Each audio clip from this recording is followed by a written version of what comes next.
nome é Natália E Salazar eu sou a Renata Schmidt. e esse é o podcast Pátria Amada Criminal, mais uma vez com Tá com delay. delay mesmo? Não? Não? Ah, então tá. Então só é a minha Se você cabeça. quiser, diminui um pouquinho a resolução da câmera, que você vai ficar melhor. Troca da High pra Standard, que é 420 pixels. Ah, eu vou fazer isso, porque... Sejam muito bem-vindos ao Pátria Amada Criminal, nesta manhã de segunda-feira, para você que tá ouvindo na manhã de segunda-feira. E é isso. Não tenho recados, É não tenho o isso. que falar. Não Ah, sei. eu tenho. Segue a gente no Instagram. Por gentileza, segue a gente no Instagram no @pacriminal, porque a gente precisa de mais seguidores para poder monetizar o nosso Instagram e tentar viver só de conteúdo. Daí a gente pode produzir coisas com muito mais qualidade, muito mais frequência para vocês.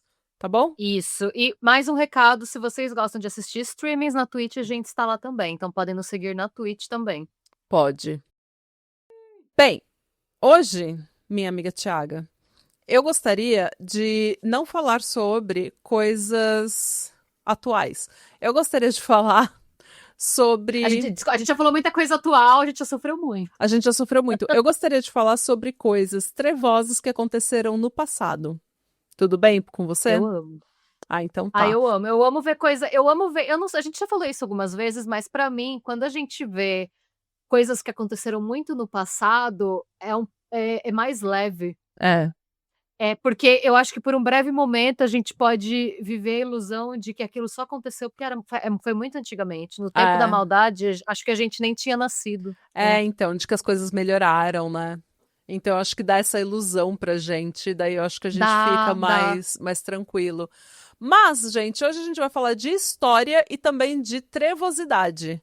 Eu vou levá-los para a Itália para falar de uma pequena ilha localizada no sul da Lagoa Veneziana, entre Veneza e Lido, bem ao nordeste da Itália, próximo da Eslovênia e da Croácia. Pensa, imenso. Pois é.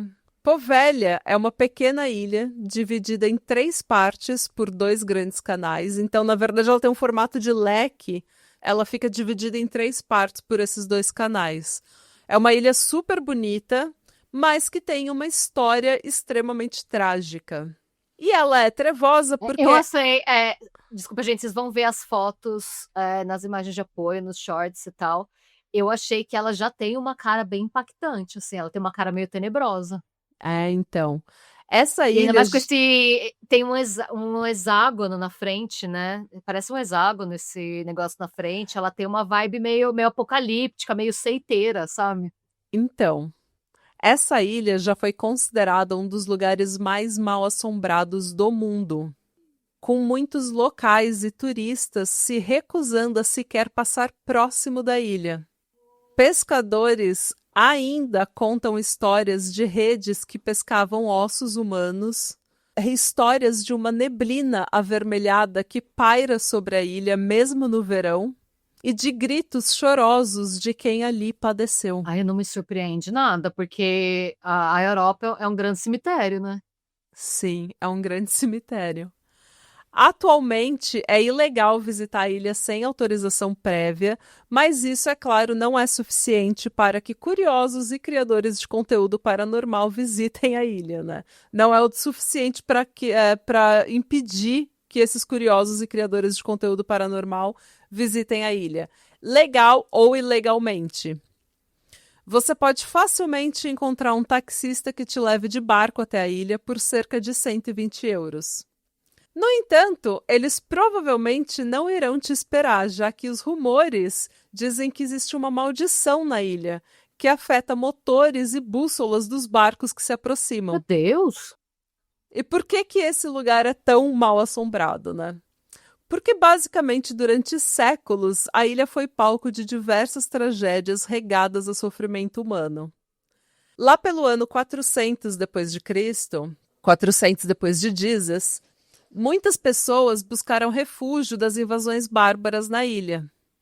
E por séculos ela foi como se fosse assim, um santuário seguro para as famílias. As famílias viviam na ilha por gerações e gerações, vivendo da pesca e do uso da terra, e estava tudo bem. Por ser uma ilha pequena, tinha muita tranquilidade e muita segurança. Já na metade do século XIV, Veneza havia se tornado um dos mais movimentados portos da Europa, o que trouxe muita riqueza para a cidade, mas também deixou a cidade muito vulnerável aos perigos de fora. Um desses perigos foi a segunda onda de peste, que ficou conhecido como Peste Negra, ou Praga, e chegou na cidade em 1348. Nossa, gente, eu fui para Veneza em 2023, né? Uma curiosidade, Veneza, a parte que não é no continente italiano, a parte insular, ela é bem pequenininha, né? E chegou uma hora que tinham tantas vítimas de peste que não tinha espaço para você enterrar. Não tinha espaço na cidade, acabou o espaço para você enterrar os corpos. Sim, eu vou falar disso também. Ai, Só desculpa. para dar só para dar um contexto, aqui existem 3 tipos de peste. A mais comum é a peste bubônica e as outras são a pneumática e a septicêmica. Elas são todas causadas pela mesma bactéria e os surtos ou pandemias de peste são marcados pelas 3 variantes. E eles ocorreram em diferentes anos em diferentes locais da Europa e do mundo, tá? Então, não necessariamente estava acontecendo no século XIV, elas aconteceram durante séculos. Na Europa teve surtos de um lugar, começava em um lugar, daí terminava, ia para o outro, e assim foi uma tour. Foi literalmente uma turnê. Eu tô chamando essa de segunda onda porque a peste bubônica já havia devastado o Império Bizantino entre os séculos 6 e 8. Então, no século XIV, começa a primeira onda que realmente se espalhou pela Europa, chegou em Veneza, mas essa já é, em relação ao resto, já era a segunda, né? Inclusive, a gente fala da primeira no nosso episódio sobre o pior ano da história, que eles chamavam de a praga de Justiniano. Sim, é essa mesma. É a praga que A gente fala devastou. Acho que foi 25% do Império Bizantino que morreu com a peste bubônica. A gente dá muito detalhe sobre como ela chegou e por que o nome dela é Praga de Justiniano. Então, se você gostaria de saber mais, confira esse episódio sobre o pior ano da história. Que está no nosso canal? Eu não lembro se ele é para apoiador ou se ele é para todo mundo. Não, é para apoiadores. É para apoiadores. Aí, então... Ele foi só para apoiadores. É verdade. Perdão, não lembrava. Se você não é apoiador do Pátria, você pode apoiar pelo Apoia-se, pela Orelo ou pelo YouTube.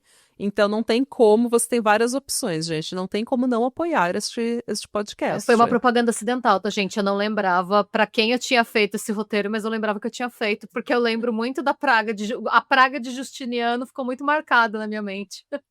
Sim, é ela mesma. Mas no século XIV, então, tentando proteger a população de Veneza, o governo decretou que as embarcações esperariam um período de 40 dias antes de receberem permissão para atracar no porto. Foi aí, inclusive, que a palavra quarentena nasceu. Ela deriva de 40 giorni, que significa 40 dias.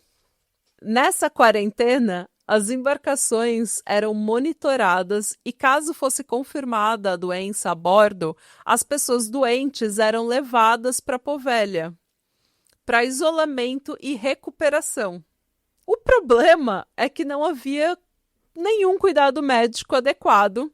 E mesmo que houvesse, gente, praga, né, peste naquela época era uma sentença de morte praticamente. Era muito difícil você se recuperar, principalmente se você estivesse indo para um lugar onde outras pessoas estivessem também com a doença. E como a Renata falou, não demorou muito para que a ilha fosse coberta de mortos que eram cremados na ilha para conter a doença. Quem se aproximava podia ouvir o som da tosse dos que ainda viviam e do sino que tocava alertando perigo a quem passava. Imagina a cena. Um sino manual assim que alguém ficava tocando só para alertar o povo a não atracar na ilha, porque a ilha era o foco da dengue. Quando a pandemia passou e o isolamento não era mais necessário, a ilha foi abandonada. Ela continuava aberta, mas ninguém queria voltar para lá, com medo de que a doença enterrada com os mortos pudesse retornar. Então as pessoas não queriam plantar nada lá, porque elas falaram, vai nascer um alface cheio de peste, eu não quero. Entendeu? Era essa onda, ninguém queria voltar lá. Ninguém queria voltar lá. Não julgo. No século XVI, a peste retornou com força total. E mais uma vez, a ilha foi usada como local de quarentena. Dessa vez, mais organizada, com prédios mesmo ao invés de casebres de madeira que ficavam acolhendo as pessoas, eles construíram realmente prédios como se fossem hospitais para receber as pessoas, prédios de rocha mesmo, de pedra. E eles tinham também um melhor monitoramento e gerenciamento da doença. Então, a ilha virou sinônimo de disciplina e eficiência no gerenciamento da doença, Ah, que marcaria também os séculos 17 e 18. Então, a ilha ficou como esse local de quarentena. Toda vez que Veneza era atacada pela peste, eles mandavam os doentes para lá. E Poveglia não era usada apenas para isolar quem vinha de fora, tá? Ela também era um local de exílio para cidadãos que apresentassem sintomas da doença, a fim de conter o contágio, né, a contaminação. Então, se você começasse a apresentar a doença, ao invés de você ficar na casa da sua família contaminando a vizinhança inteira, você era enviado para a ilha, para um hospital, para tentar se recuperar lá. Como a esmagadora maioria dos doentes morriam na ilha, o espaço para sepultamento se esgotou rapidamente. E com isso, iniciou-se novamente o processo de cremação em massa. E enormes fogueiras queimavam dia e noite, enchendo o céu da lagoa de fumaça. imagina a visão, né? Pois é, Poveglia é na parte sul da lagoa veneziana e a parte ali em cima da ilha e grande parte da lagoa ficava com uma fumaça densa que não parava, porque dia e noite tinha gente queimando o corpo dos que morriam com a peste. E aí, assim, as pessoas lá já estão doentes, a qualidade do ar ali devia ser péssima também, né? Pra quem estava ali. Sim, sim. E já no século XVII, histórias de luzes, sussurros e eventos paranormais começaram a aparecer. Muitas das pessoas que visitavam a ilha para levar suprimento, assistência médica ou gerenciar as crises contavam histórias macabras, enquanto outros se recusavam a dizer o que eles tinham presenciado ali. Então, além de ser um lugar em que as pessoas estavam doentes, morrendo, sendo cremadas em covas em massa, as pessoas ou elas voltavam dizendo coisas macabras que elas tinham presenciado ali em termos de doença ou cremação, e outras sequer falavam. As pessoas pareciam estar traumatizadas com o que elas tinham visto ali. Então já criava-se aquele mistério em relação à ilha.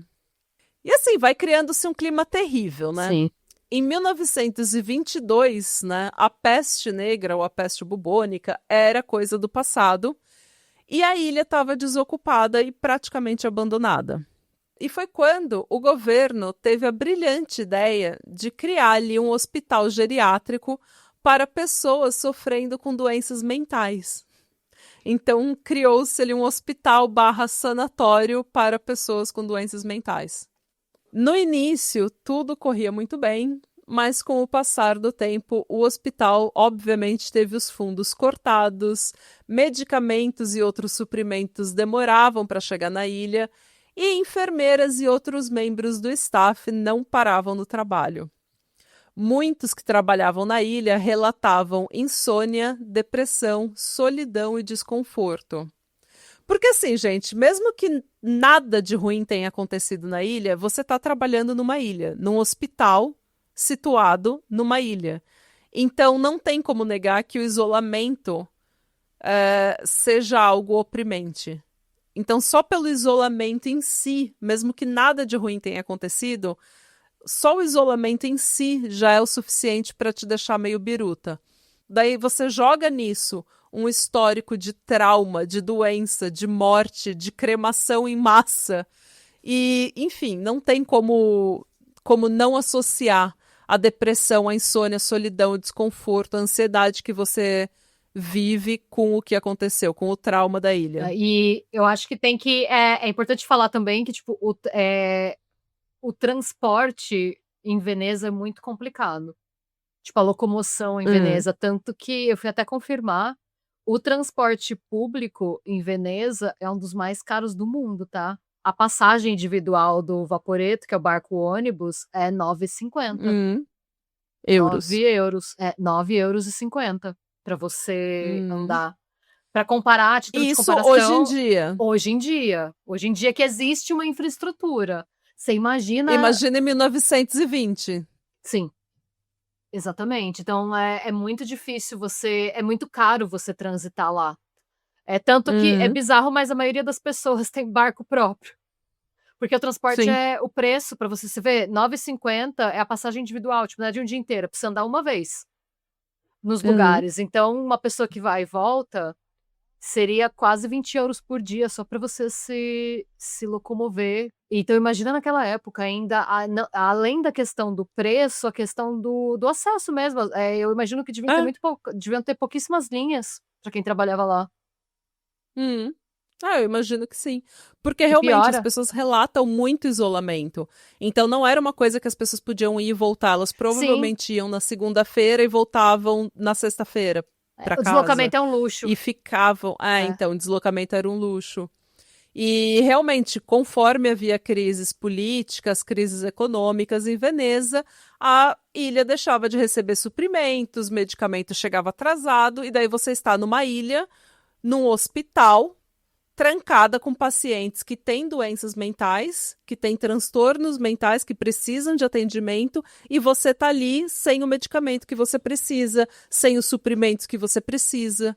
Então, eu não, assim, eu não julgo alguém chegar ali como enfermeiro e falar, dá 6 meses a pessoa não aguentar, entendeu? É aquela coisa, CLT sempre se fode. Não, eu sempre penso no trabalhador sofrendo para ter que o Então. trampo que não é para ir, para voltar, nossa. Então. Bom, reza a lenda que um dos médicos que trabalhou na ilha, que alguns chamam de Dr. Giuseppe Bianchi, teria feito experimentos brutais em seus pacientes, performando inclusive lobotomias ilegais e aplicando tratamentos de choque de alta intensidade.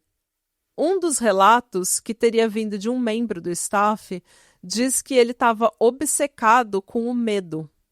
Ele isolava os pacientes por diversos dias para ver o que o isolamento e o medo fariam com uma pessoa. Segundo ele, a ilha poderia curar as pessoas. Tipo, ele começou a viajar, aparentemente. Gente, ele ficou doido. O isolamento foi uma The Shining situation. Foi meio Você assim, ter pela história. um lugar de difícil acesso, o responsável por segurar a marimba, não segurou Fica a marimba. doido, não segurou a marimba.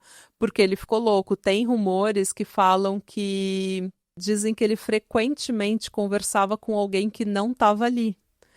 Ele acreditava que podia se comunicar com os mortos da peste que haviam morrido na ilha. Então, ele, no hospital, tinha os andares de cima, que eram os escritórios, e os rumores dizem que ele se trancava nos escritórios, ali no escritório dele, e ficava andando de um lado para o outro. É como se ele estivesse numa conversa muito engajado em uma conversa, e ele estava sempre conversando com alguém, mas ele estava sempre sozinho. E tem rumores de que as pessoas ouviam uma segunda voz no escritório. Quando seus crimes foram descobertos, né, que ele estava testando, que ele estava experimentando ilegalmente nos pacientes, ele teria se jogado ou sido jogado da Torre do Sino. Como o corpo dele teria sido encontrado, varia de acordo com quem conta a história. Uns dizem que ele foi encontrado com os olhos abertos e um sorriso no rosto. Outros dizem que seu corpo quebrado foi consumido pelo solo da ilha. E outros dizem ainda que ele sobreviveu à queda, mas foi estrangulado por uma névoa. Não sei qual versão é mais assustadora. Pois é. Gente, não há registros históricos desse médico, Giuseppe Bianchi, apesar de haver indicação, né, indícios de que houve sim alguns procedimentos cirúrgicos realizados naquele hospital. Então a gente não sabe se de repente havia realmente um médico que teria experimentado ou teria feito lobotomias ilegais naquele local.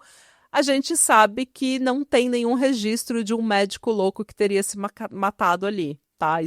É a lenda da ilha. No entanto, a figura do médico incorpora tudo o que aconteceu na ilha: o isolamento, a doença, o trauma e a loucura.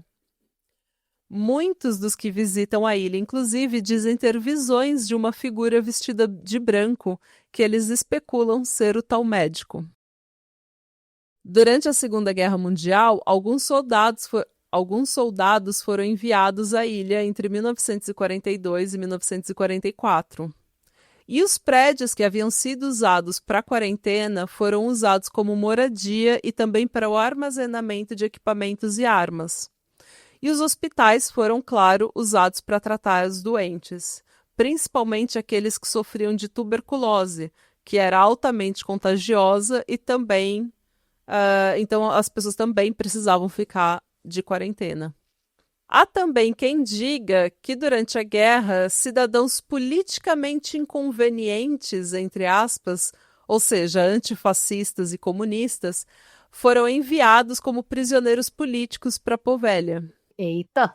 Em 1945, os britânicos chegaram na ilha e um lieutenant escreveu: "O cheiro é penetrante. Não apenas de decomposição, mas de algo mais profundo. É como se cada madeira, cada piso, cada canto fosse encharcado de anos de sofrimento. O ar carregava o peso de tudo que ali havia se passado." Muitos dos soldados britânicos que entraram na ilha relataram ouvir vozes, ver vultos e sentir-se oprimidos pela energia pesada do local. E por conta da guerra, a falta de suprimentos atingiu um nível muito perigoso no hospital. E aos poucos, os pacientes daquele antigo hospital/sanatório foram transferidos para outras clínicas mais próximas, inclusive, da comunidade, da população, porque o entendimento e as políticas em relação à saúde mental estavam se atualizando e mudando. As pessoas começaram a perceber que pessoas com algum transtorno mental são beneficiadas de estar em comunidade e ter o acolhimento da comunidade e não são beneficiadas com isolamento. Os últimos pacientes foram retirados dali na década de 60 após um problema no suprimento d'água. E daí você pode ver as duas outras fotos. O hospital continua em pé, apesar de estar completamente abandonado e literalmente caindo aos pedaços. Todos os prédios que estão na ilha estão se desmanchando, cheios de mato, grafite e partes quebradas ou desabando.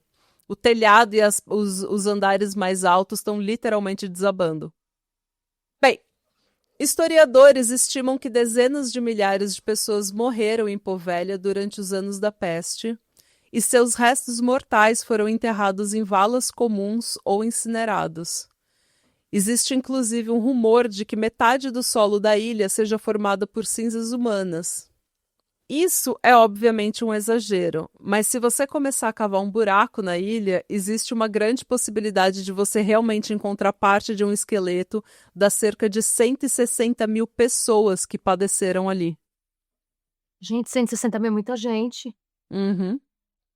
Visitantes, fotógrafos, criadores de conteúdo e investigadores paranormais relatam que a ilha tem uma energia agressiva e oprimente.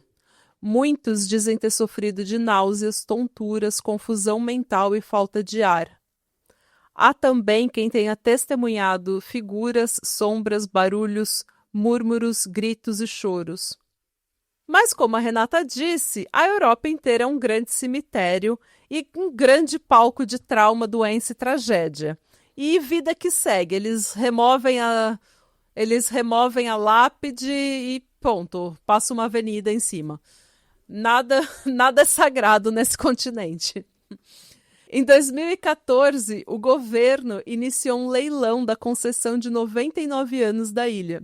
E isso gerou um certo interesse de quem queria usar a ilha para expandir o mercado imobiliário e turístico. Um desses homens foi o Luigi Brunaro, um empresário que chegou a oferecer 513 mil euros pela concessão. No entanto, ele enfrentou uma oposição de uma associação criada naquele ano chamada Poveglia per Tutti, que foi fundada por moradores de Veneza quando o leilão começou. 4.500 moradores participaram de um crowdfunding para poder entrar no leilão com uma oferta de 444 mil euros.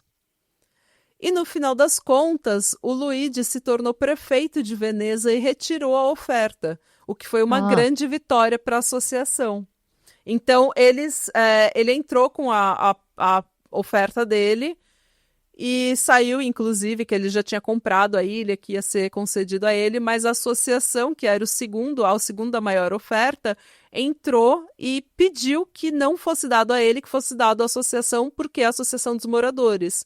E esse movimento é uma coisa bem grassroots, que eles chamam, sabe? Que é aquela política feita pelo povo, que começa num movimento pelo povo. E é uma política para recuperar a cidade deles mesmo. A associação luta para que a ilha se torne um espaço público atendendo às necessidades da comunidade. Segundo o site deles, o plano inclui que a maior parte da ilha, que são os espaços verdes, seja transformada em um parque público de acesso livre a todos e incorporando hortas urbanas. Os edifícios existentes também seriam reaproveitados para projetos que pudessem gerar receita, como iniciativas culturais ou cooperativas. Essa receita seria então reinvestida na manutenção do parque e de suas áreas verdes. Bacana. Né? Todo o projeto operaria sem fins lucrativos, com foco na sustentabilidade ambiental. O futuro da ilha seria moldado pelo envolvimento da comunidade e alinhado a padrões éticos que impedem a comercialização. Cada membro da associação, ao contribuir para o projeto, teria igual poder de decisão nas principais decisões relativas à gestão da ilha, refletindo um compromisso com a participação democrática e o empoderamento local. Em 2023, a Poveglia Pertutti apresentou uma proposta abrangente à Agência de Propriedade do Estado, delineando esse plano para revitalizar toda a ilha. Essa proposta foi desenvolvida em parceria com mais de 40 grupos e associações locais e conta com o apoio da Universidade Internacional de Aviação de Verona e da Associação Europeia para a Democracia Local, contando assim também com oportunidade de financiamento da União Europeia. E depois de mais de uma década enfrentando milionários, batalhas legais, burocracia italiana, que a Renata pode afirmar que não é fácil. A associação obteve, em 2025, a concessão da parte norte da ilha por 6 anos para realizar o projeto do Parque Urbano da Lagoa, iniciativa que visa criar um espaço que incorpore os princípios de biodiversidade e sirva como um vibrante ponto de encontro comunitário. A associação espera que a transformação de Poveglia em um espaço público não só honre a história da ilha, como também garanta seu futuro como um refúgio próspero e ecológico para a comunidade. Poveglia, segundo a visão da associação, deixaria de ser símbolo do abandono institucional e da ganância corporativa e viraria um símbolo de redenção, refletindo o compromisso, a democracia e a resiliência da comunidade. Então, nos últimos anos, voluntários vão para Poveglia para limpar a ilha, fazer todo o paisagismo da ilha, deixar o lugar bem legal, e eles organizam alguns eventos na ilha. Eles conseguem a permissão de um dia para fazer um evento, a comunidade é toda convidada e eles fazem festas e coisas para atrair mais a atenção da comunidade e, de repente, atrair mais gente para a associação. Porque daí os números vão trazer mais dinheiro e mais poder em relação ao governo, né? Então, finalmente, a ilha está voltando a ser o local dos vivos, né? Um local dos vivos. Não significa, porém, que os mortos tenham deixado a ilha, tá? Voluntários relatam ter sentido uma energia oprimente na ilha. Muitos encontraram uma figura vestida de branco, ouviram passos e murmúrios. É o doutor. É o doutor doido. Ou um paciente doido. Um outro fenômeno que por décadas é amplamente relatado por quem visita a ilha é que a energia da ilha te segue. Mesmo depois de deixá-la, visitantes relatam sentir ansiedade, depressão, desespero, além de sofrerem com insônia ou pesadelos. E essa é a história da ilha mais mal-assombrada do mundo. Meu Deus, gente, eu não tinha ideia, olha. Pois é. E é uma ilha muito linda, realmente. É uma pena que ela ela esteja caindo aos pedaços e tão abandonada. Ela é bem bonita. E tem vários criadores de conteúdo que fizeram vídeos lá. Aliás, aquele Ghost Adventures foi lá. Eu vi uma parte do episódio no YouTube. Parece que o Zach Bagans ficou possuído, mas essa parte eu Meu não vi. Deus. Olha aí, Nath, a gente tá querendo ir pra Itália no que vem, quem sabe a gente não passa em Porto Eu Velho. acho que seria uma boa a gente ir fazer um turismo legal. Não, turismo legal não, é nossa cara. Ser Ser preso preso. na Itália. A gente já tomou um golpe na Alemanha. A gente não pode ser preso, gente. Bom, todas as minhas fontes vão estar na descrição desse episódio, tá? Eu usei artigos do Independent, do New York Times, usei um e-book, usei, enfim, uma série de artigos que eu vou colocar na descrição desse episódio. E é isso, gente. Nossa, eu adorei, não sabia, não conhecia nada. É legal, né? Eu gostei muito da ilha, eu fiquei com muita vontade de ir.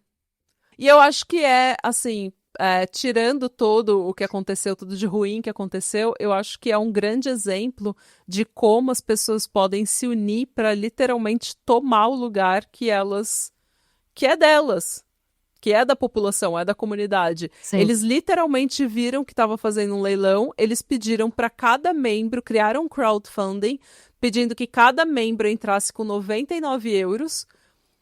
4.500 pessoas participaram, eles puderam dar uma puta oferta no leilão e falar, não, isso daqui é melhor para a comunidade se for da associação do que for de um milionário qualquer. Claro. Que vai construir um resort, vai encher isso daqui de navio, de um monte de turista que vai aqui destruir Veneza.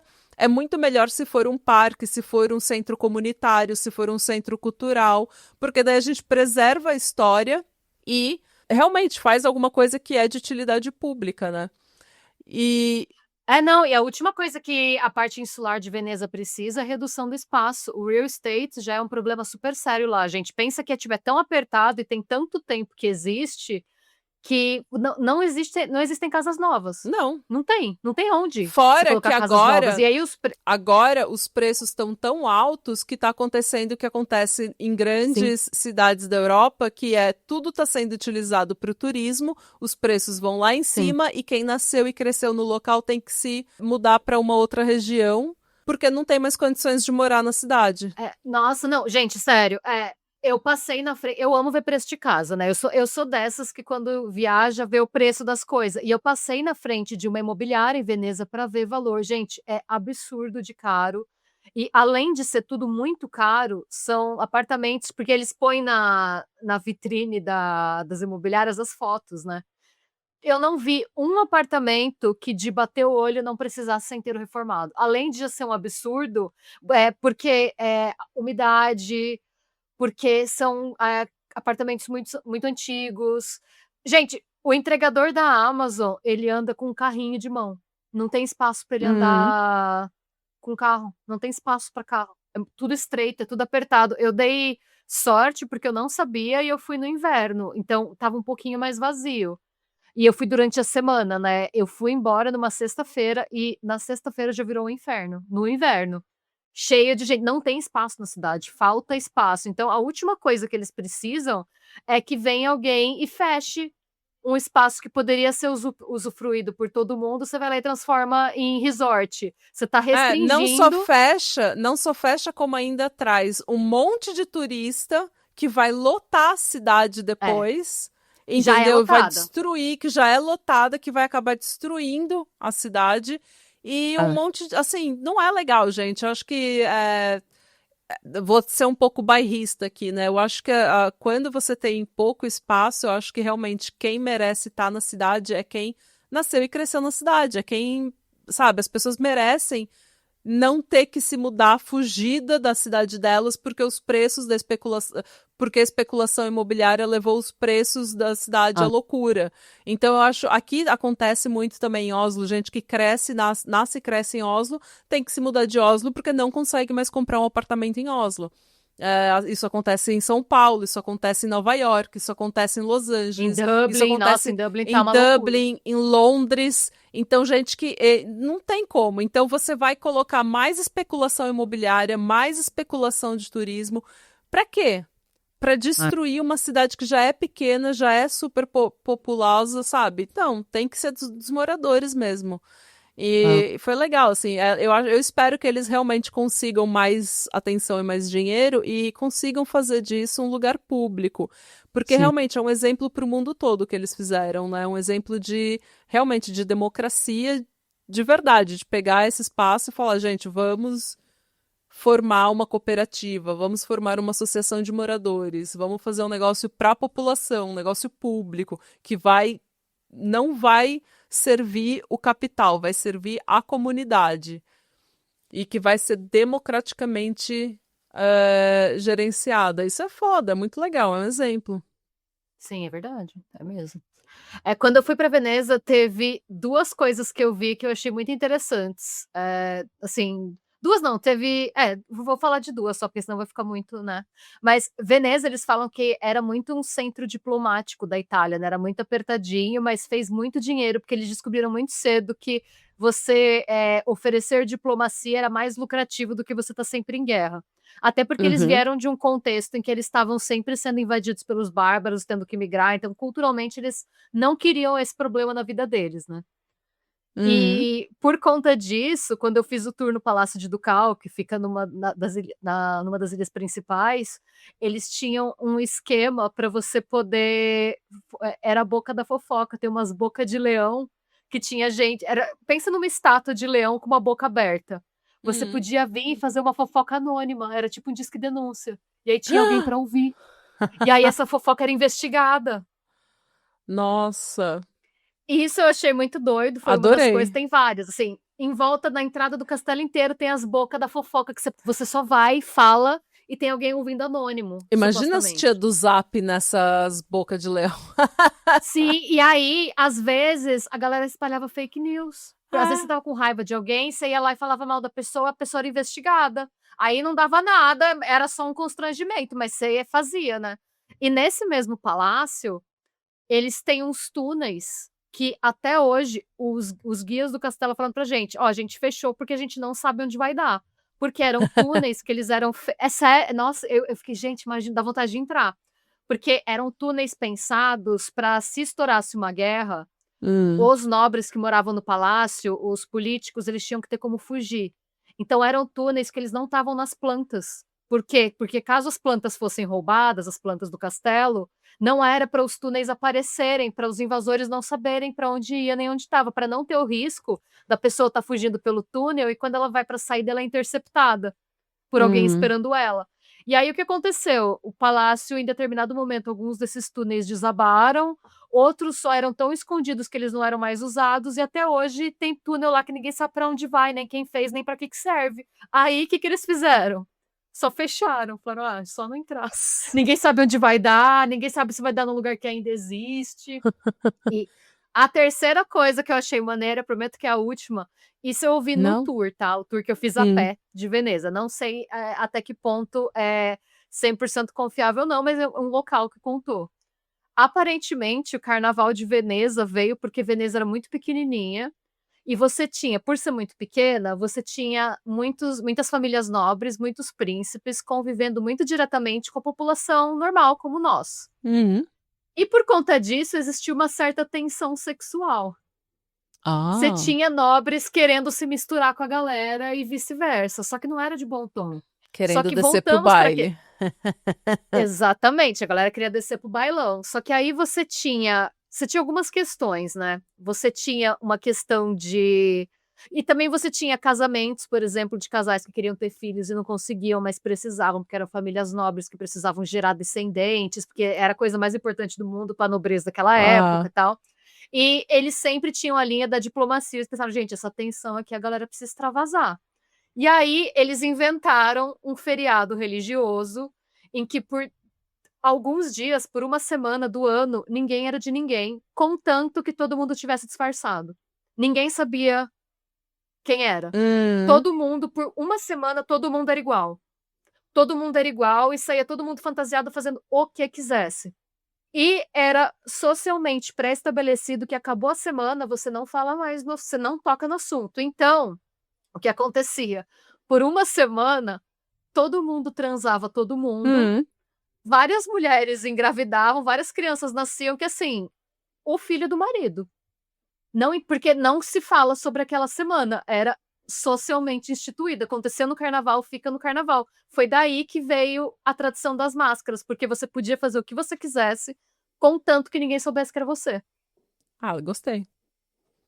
Gostei. Se eu fosse uma Era nobre, eu isso que eu tinha ia para me contribuir, não utilizar é? desse recurso pra ir pro baile. Acontecia muito, e aí tinha, por exemplo, mulheres que precisavam gerar um herdeiro, o marido não era capaz por N motivos, de repente, depois do Carnaval de Veneza, a mulher aparecia grávida, filha do nobre, você não questiona. O problema foi resolvido, ninguém questionou, todo mundo feliz.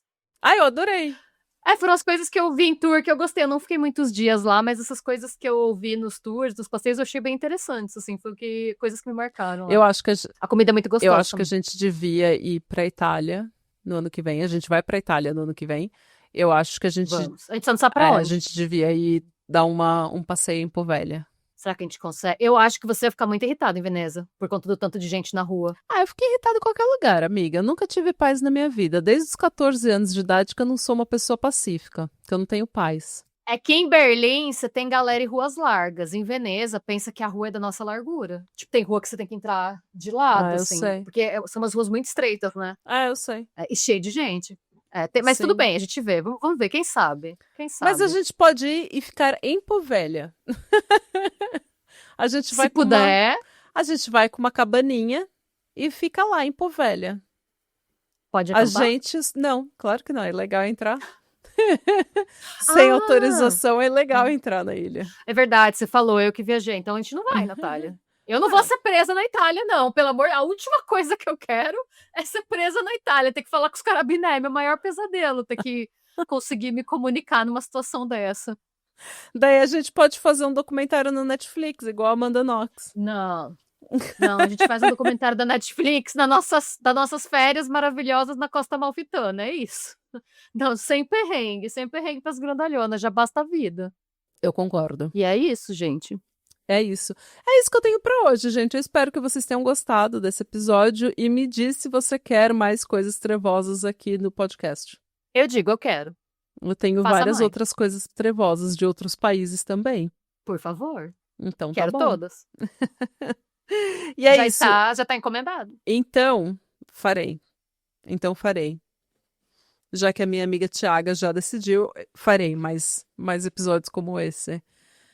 Lembrando que se você ainda não é inscrito do canal do Pátria, você está aproveitando apenas metade do conteúdo, porque todos os domingos, às 11 da manhã, temos vídeos que é um conteúdo completamente diferente, inédito, que não tem aqui no podcast, que você só encontra no canal. Então, se você ainda não foi no YouTube, não olhou nosso canal, não olhou nosso canal.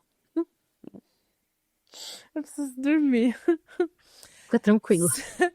Se você ainda não foi no YouTube conferir o canal do Pátria, vá, se inscreva, assina, clica no sininho para Curte, você. hypa, faz Exato, tudo. faz tudo. Comenta, chega lá, fala, ô Potranca! Que isso ajuda muito a gente. Ajuda muita gente e custa R$0 para vocês. É uma ótima forma de apoiar o nosso trabalho e fazer com que a gente tenha mais tempo e qualidade para trabalhar para vocês. Certo? Sim. É isso. Tchau. Eu preciso dormir, gente. Eu não tô mais. Eu tô quase não verbal já. Sejam bons, busquem conhecimento. Muito obrigada pelo carinho. Até a próxima. Adeus. E é isso. Tchau. Tchau.